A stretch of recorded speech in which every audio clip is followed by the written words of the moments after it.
Now when Mordecai saw what was done, pulling off his robe, he put on haircloth, with dust on his head, and went out into the middle of the town, crying out with a loud and bitter cry. And he came even before the king's doorway. For no one might come inside the king's door clothed in haircloth.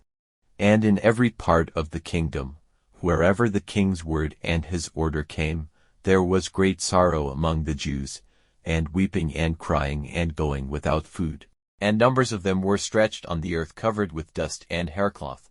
And Esther's women and her servants came and gave her word of it.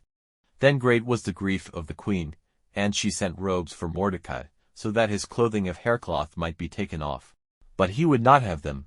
Then Esther sent for Hathach, one of the king's unsexed servants whom he had given her for waiting on her, and she gave him orders to go to Mordecai and see what this was and why it was.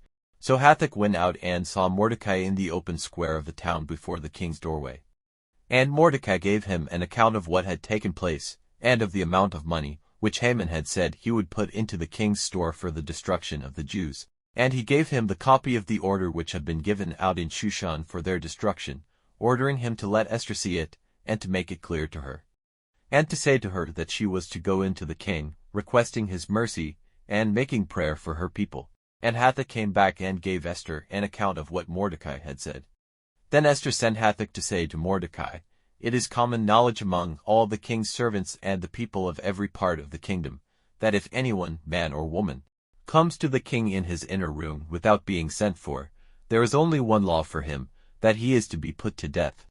Only those to whom the king's rod of gold is stretched out may keep their lives, but I have not been sent for to come before the king these 30 days. And they said these words to Mordecai. Then Mordecai sent this answer back to Esther, "Do not have the idea that you in the king's house will be safe from the fate of all the Jews, if at this time you say nothing. Then help and salvation will come to the Jews from some other place, but you and your father's family will come to destruction. And who is to say that you have not come to the kingdom even for such a time as this?" Then Esther sent them back to Mordecai with this answer, "Go, get together all the Jews who are present in Shushan, and go without food for me, taking no food or drink night or day for 3 days. And I and my women will do the same. And so I will go in to the king, which is against the law, and if death is to be my fate, then let it come." So Mordecai went away and did everything as Esther had said.